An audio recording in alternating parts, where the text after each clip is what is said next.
Lucas, we're going to talk about the market today and why waiting is stupid. Yeah, why waiting costs you money. Costs you a lot of money. Yeah, tens of thousands of dollars. If not more. It's the best time to get into real estate, I think, in the next 5 years, and maybe longer, I think, is right now.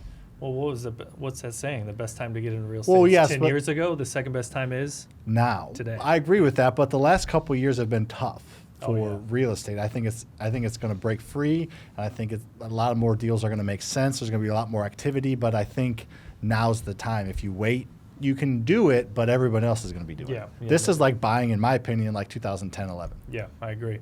Sam, let's talk about your injuries. Your eye is looking a lot better. Thank you. Yes, my eye's looking much better. So somebody messaged me and said, go to the doctor. He had the same thing happen to him. It's called iritis, where he saw like the fan, like I saw my eyes were closed. And I said, now it's in his vision all the time. Did he hear the podcast? Yeah. Yeah.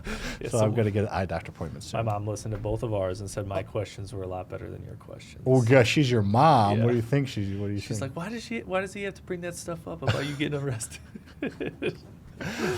Because I was just assuming you talk about me getting arrested. But you have a new injury on your finger. You have a Band-Aid there. What the heck's that? So I like to mess with my mother and mother-in-law, and I like to take like just a standard steak knife and throw it in the air and catch it as it rotates. Throw the handle, catch the handle, throw the handle, catch the handle. So not a pencil like you're doing now, but with a steak knife. And like just a steak knife. I do it all the time. They're sharp. It works out great. If I get confident, I'll do it. Let it do twice, and my mom hates it. But I was cutting up bread the other day, and there's that big, long, like bread knife, serrated knife, and I threw it, and it spins slower. Yeah. So like it was going all the way down, and I didn't want to hit the ground, so I like reached and grabbed it, and I caught it on the handle, but I was just a little high, so just a little cut. Okay, so you cut your hand with a knife. While I was trying to throw it and spin in the air. That's dangerous. Like cutting, like if you're not paying attention, you're like cutting up vegetables or meat or something. But I was paying attention. Yeah, I was also throwing it in the air. Yes. So, I don't know which one's worse, not paying attention or just being stupid. I bet I've done it 100 times the first injury. That was pretty good percentage. Yeah, 1%. Yeah, you're good. You'll take those odds every time. Yep, we'll get back at it. Get back at it. All right.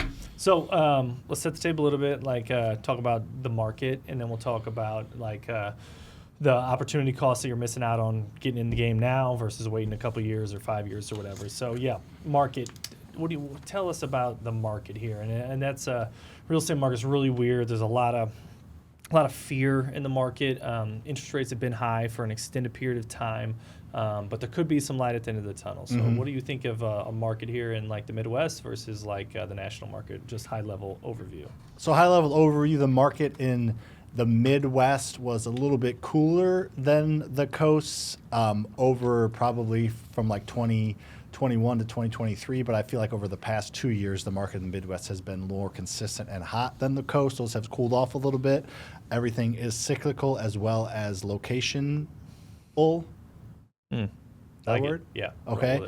But in general, the market's been overall much tougher from 2022 to 2025 than it was from 2019, 2022. Yeah, people aren't buying as much. People aren't selling as much. Less activity. So why do you think that is? Interest rates and affordability. Yeah. To me, yeah. Well, they go hand in hand. Correct. When you look at affordability, most people look at their monthly payment, right? Correct. I mean, but on the investing side, the affordability of taxes, the affordability of insurance, and those types of things. So costs separate going but up, linked. other costs going up. Separate but linked. House costs, the price of the house went up. So just affordability. Ancillary fees as well. Yeah. The cost of money being your biggest expense, which has been high, yes. Yeah, so people are not buying, let's say right now, as much as they have. Is that how you buy? They're not buying. So their thought process of not buying is, hey, the market's going to crash. I'm going to be able to go scoop up all these deals at pennies on the dollar. Interest rates will be cheaper then, so I'll cash flow like crazy. That's probably a lot of people's mindsets. They're wrong, Lucas. What are they wrong about?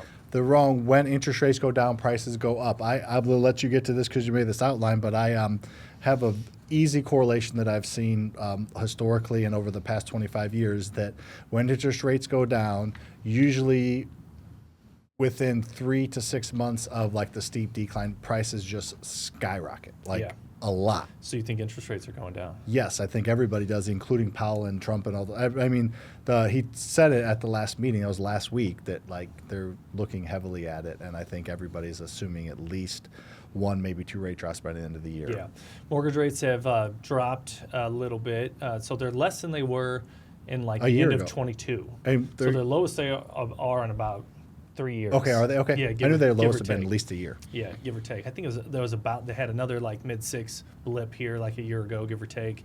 But yeah, lowest they've been in about 3 years. And so you can get a mortgage for 6.5 to 6.75 right now. And on the commercial lending side, which we used to finance all of our rentals with commercial banks, they lend at prime, right? Which is Fed funds rate plus what 3, I think it is. So Fed's funds rate is at what 4.5 right now, give or take. So they lend at 7.5, and that's pretty high for what we're used to. Like our first rental was 6%, our very first rental ever. And then kind of pre-COVID, we got down to like into the 5s for a commercial loan. And then COVID hit, they dropped Fed funds down to 0, and you can get a commercial loan. Some of ours were 4.25, an investment property We loan. got 3. That was a refinance. But we got 3.95. 3.95, yeah, But that was a portfolio refi. $15 million But like a loan. one-off rental Burr method, we get 4.25 all day, and cash flow worked 8 out of 10 times with those type of financing. The fundamentals on those houses haven't changed, but now interest rates are over 3 points higher, and values are higher, and rents are higher, but not higher enough, and all those other costs as well. 7.5, 25-year AM, you're not going to cash flow on that right now. So people aren't buying it, which smart, Yeah, right? we're Like, not buying near as much. Exactly. Like we're not going to buy stuff that negative cash flows on paper. Obviously, in real life, shit happens. Sometimes you're negative, but on paper, it's not smart to buy something that doesn't cash flow. Correct.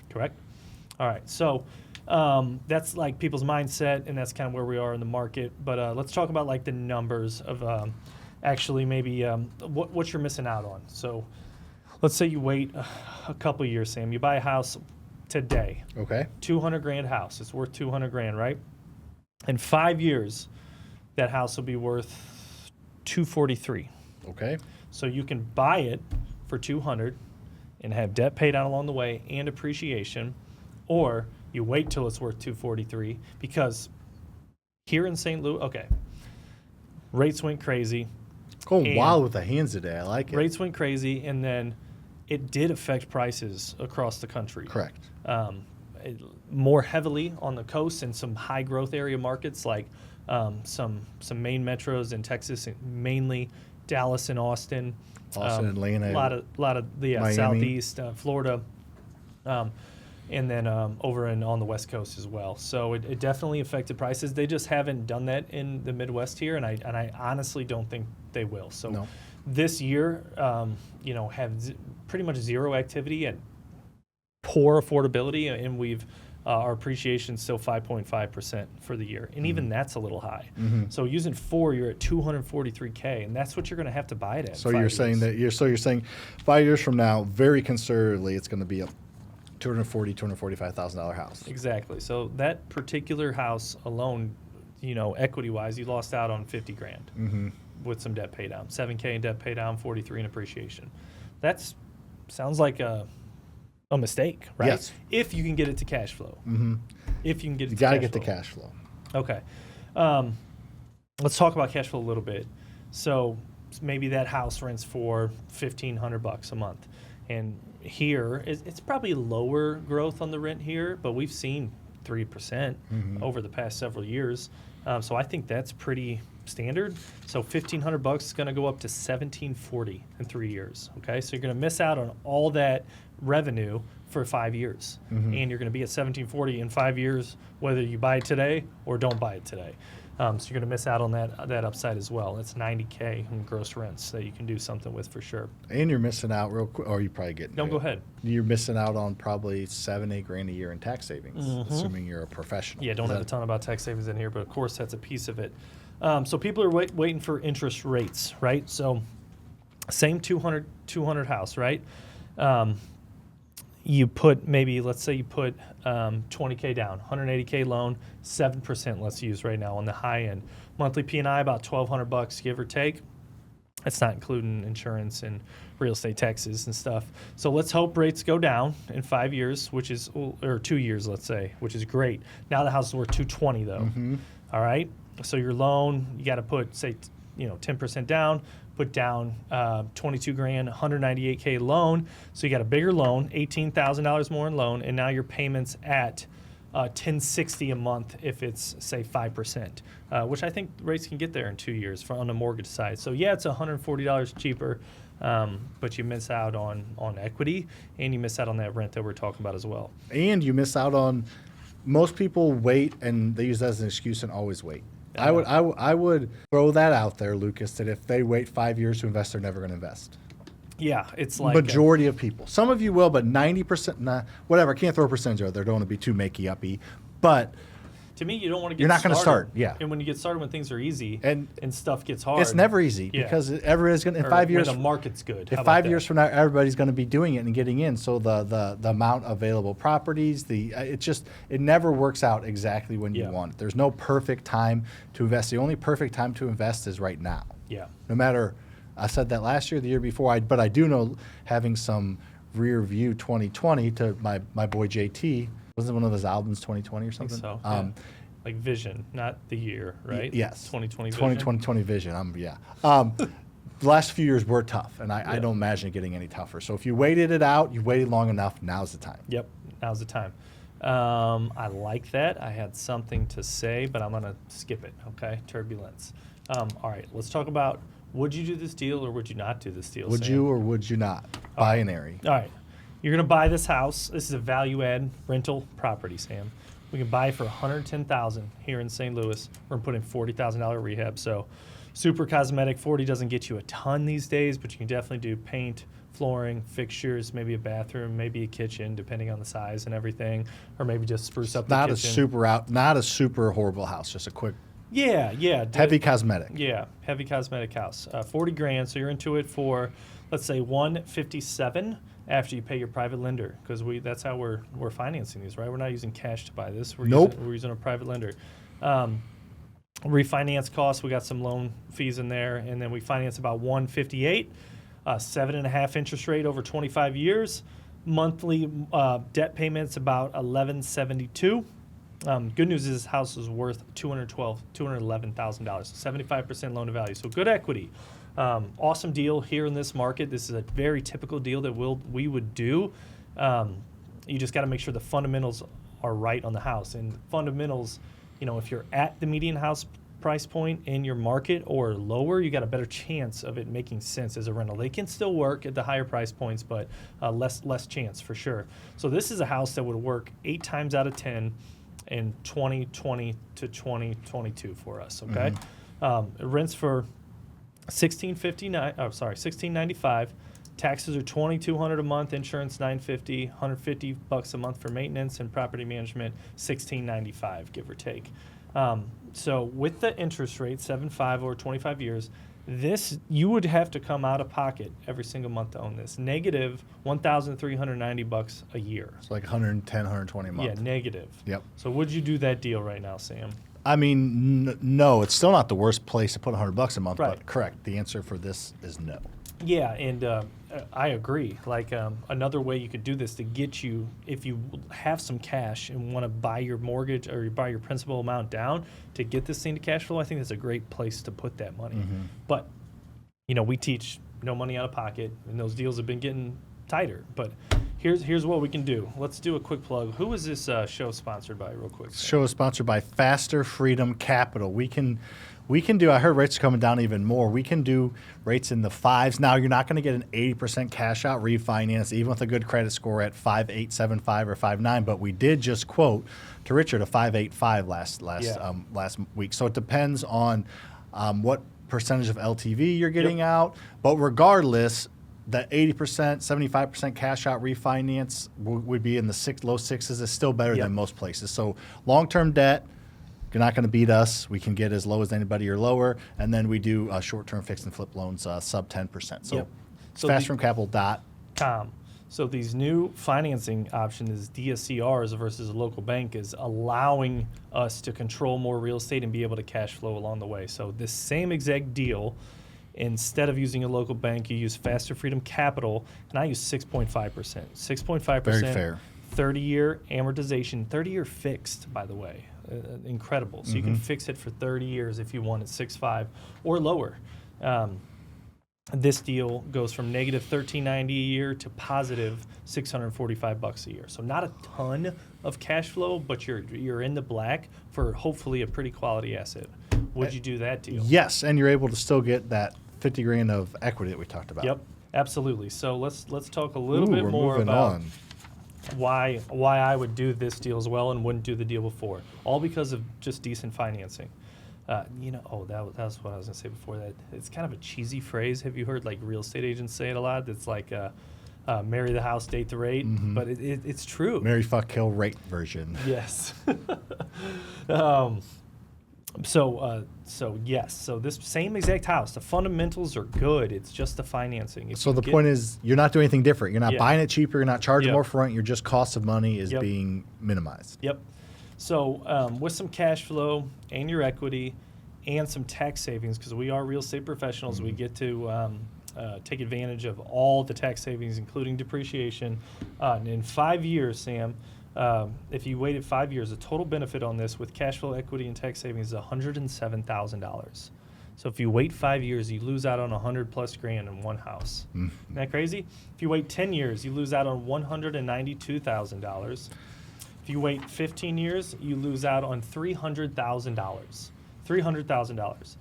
If you wait 20 years, you lose out on $440,000. Which is probably more, by the way, than the average IRA or 401k will be even in 20 years. Yeah, and I also have 25 and 30 years. Like, I know it's hard to look past even 5 years for some people, but you know, when you talk about generational wealth and building a legacy for yourself and your kids and your kids' kids, that's the type of stuff you got to look at. So 25-year total benefit is $615,000, and then 30-year $831,000, almost $1 million From one property. For one property. That's $200,000 house. That you could have just waited and not bought this because you never got started.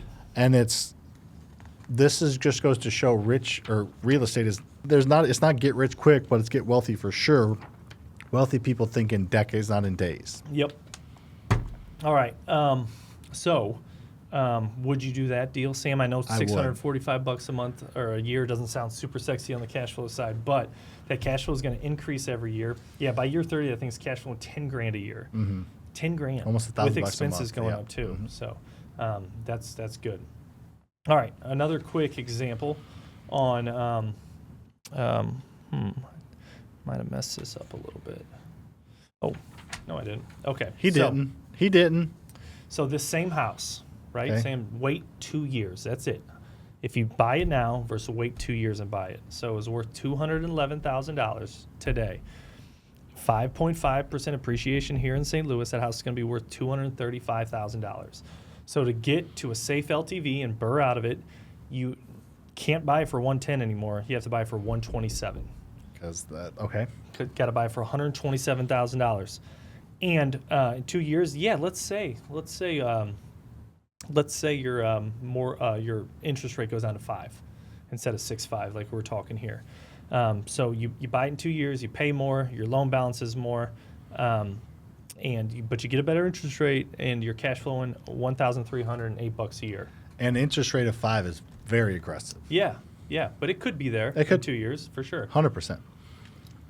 So say you don't wait, you bought this house, you're missing out on $1,300 cash flow, which is that 645 times 2. You're missing out on appreciation, 24 grand appreciation, not you forcing it off the jump, just waiting for 2 years and just having the property go up and you debt pay it down.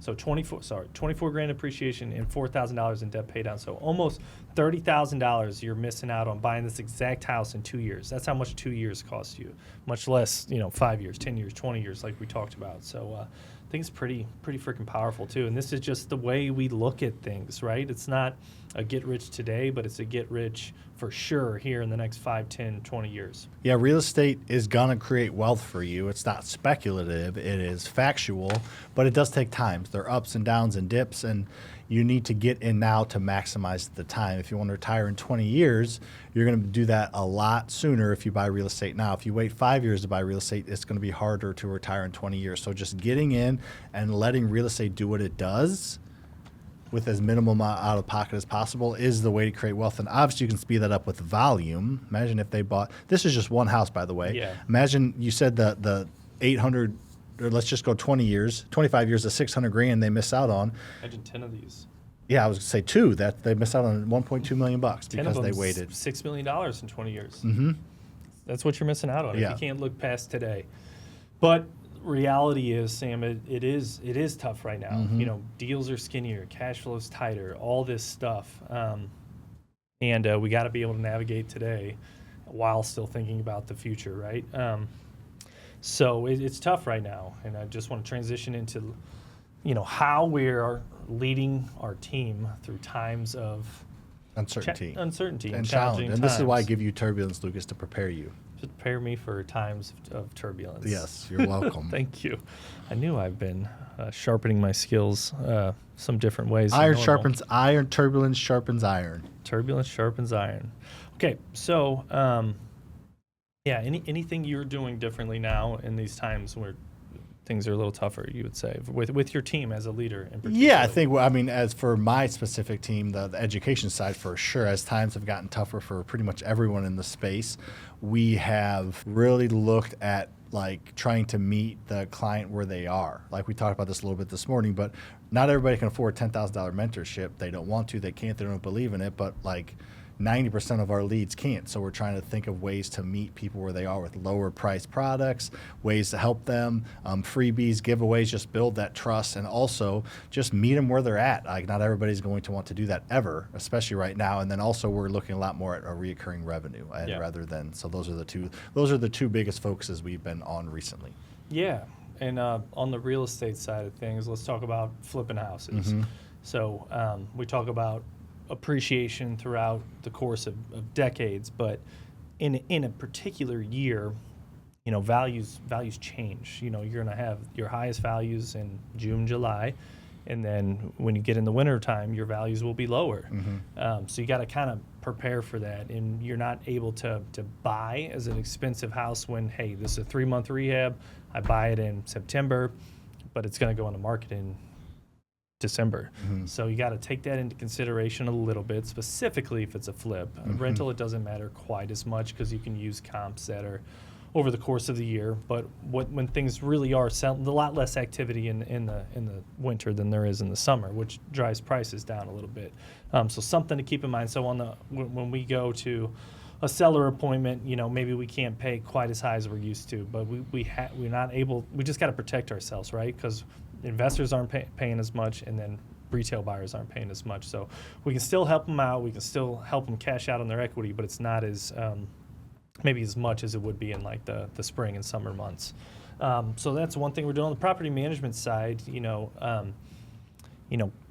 There's all these costs are killing that we just talked about are killing investors and landlords. So we just try to become as efficient as possible and be a partner for them, so we can keep turn costs down, keep vacancy low, drive rents as much as possible, and then so we can do our part on the property management side and help increase their income while these expenses are going up as well. Yeah, because getting the asset, the first step you talked about, buying it, rehabbing it the right way, refinancing, that's all good. But the reality is when you actually have a tenant in 1 year, 2 year, 3 years, 5 years. So that's when property management, getting efficient, but also doing a good job will like make all of the difference. It's your wealth building tool. It's your baby. You got to take care of it. Yeah.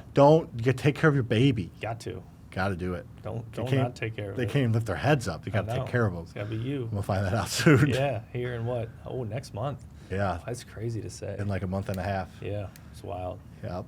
You'll be soloing it. Papa Trace. Papa Trace. Yeah. So yeah, on the leadership side, it's I think the good news about Sam and I is like we always see, not always, but for the most part, we see a light at the end of the tunnel. There's always like a path to success, or a path to the milestone that we're trying to get to, which is really cool. And that's what helps us stay motivated and stuff. And we just got to project that onto our teams. Like, hey, time's tough now, but look, 90 days, this is what we're going to look like. 120 days, this is what we're going to look like. And just continue to cast that vision and be a steady, positive influence on the teams while letting them know that we got Yeah, to get down to business. It's a right fine now. line to like not scare them and or just not all of a sudden turn into this dictatorship style of management. But yeah, it's a balance of, hey, everything's going to be okay, but get your shit together so that it will be okay. Yeah, it's emergency, right, Sam? Some sense of urgency. I like that. I'm going to show you this at the end of the video. That's going to be the. Is it that bad of cut from the steak knife? Yeah, I mean, it's a very small bandage. I caught it. Very small bandage. Do you remember? I had Ready? a cut on my hand. Want to see it? Yeah, show me real quick. Oh my! Why do you have a bandage? There's nothing there. It's a cut. Yeah, there was a. I knew you were going to be like, what are you doing?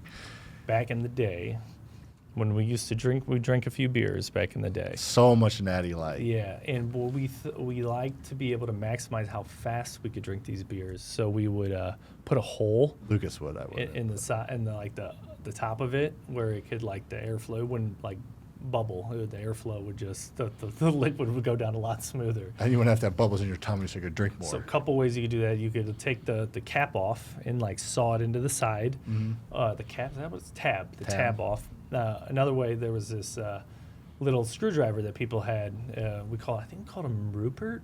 Rupert, yeah, we did. A little Called him yellow guy. Little Yeah. yellow guy. We'd pop a hole in the side. And one time we were at some get together and I was like, hey, pass me Rupert because I wanted to pop a hole in the side. And I caught it with one hand. But as I caught it, I like squeezed and this little It's inch probably and a half. inch and a half. Inch and a half went all the way into my hand. Like Into your thumb pad. The thumb pad, yeah, whatever that thing is. And it was like, in there. Like disappeared into my hand. How And did it not? It didn't hit anything important, I obviously. know. And I just took it out and I did put a Band-Aid on that, but it didn't really bleed a lot. But that was Similar. That was freaky. Everybody was like, you should go to the hospital. I was like, eh. Remember another way to drink alcohol quickly is the flabongo. Yeah. We had a 8-armed.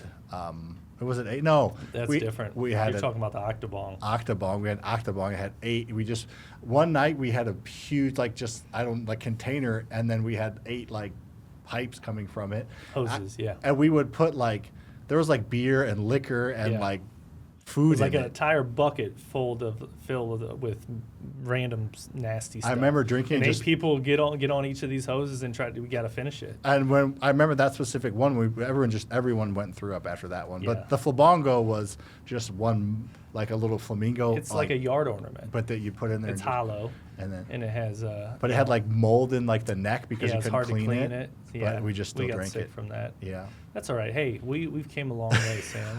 Yes.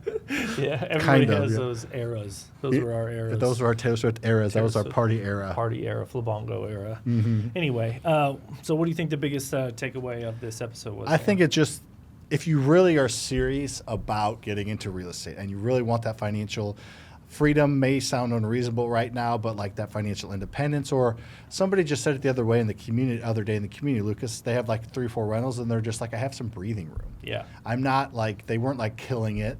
They were putting money away. They were investing in the 401k. They were doing the W-2 corporate thing, but there wasn't a ton left over. And this didn't change their life. They're not quitting their job tomorrow, but they have breathing room, is how Yeah. they put it. Financial breathing room, and some assurances that even those 3 or 4 rentals they bought this year, with their 401k, with their IRA, they're just going to be positioned so much better at the age of 50 or 55, even 60, let's say. Just doing a little bit will go a long way in the long run. So there's that. But the other thing is it's never going to be the perfect time. And if you're waiting for that perfect time, I promise it's going to pass you by. So if you really are serious about this, you need to get in, because when things do break loose, Lucas, and transactions are happening, interest rates are down, things are picking up, who are the wholesalers going to go to? People that they've wholesaled with before. Who are the lenders going to quickly approve? People that had lent before. Who are the contractors when they're getting called nonstop from new investors? Who are they going to go to? The people that they've used before. So if you want to step on the gas when things do pick up, you need to invest now. If you wait till then, you're going to be figuring out how to start the freaking car, where the seatbelt is, while everyone else is blowing by you. Going by. Boom. Great job. Yeah, I think the breathing room is really cool. Like, it just gives people, hope. I think people who started buying, a few rentals, maybe they have 100, 200 grand into their 401k, and they're like, man, when am I ever going to be able to retire off this? But you buy 10 rentals over the next 5 years, you're going to have 2-3 million worth in equity, and when you retire and be Plus able that to other stuff you have. Yeah, You don't so- have to stop doing that. So that's what's cool about real estate. You can make it your full-time thing. You can flip houses, you can wholesale, you can buy a ton of rentals, or you can just have it be a piece of your retirement and your financial security in the future. Yep, for sure.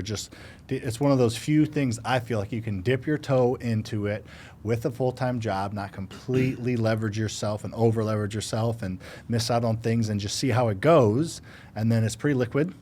Halfway through the rehab, you can sell it if you want. When it's rehab, you can sell it if you want. You can get it rented and then sell it at that point. It's pretty liquid if you don't like it, but it's worth trying. There's the fear of regret is worse than the fear of failure. Oh, 100%. Yes. Yeah.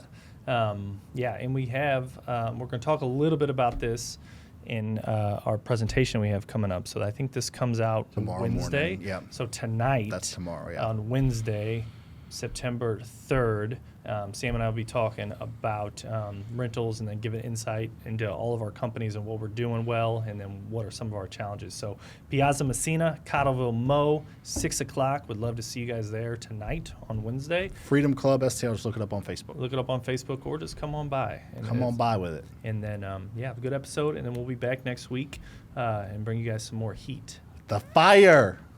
Peace out.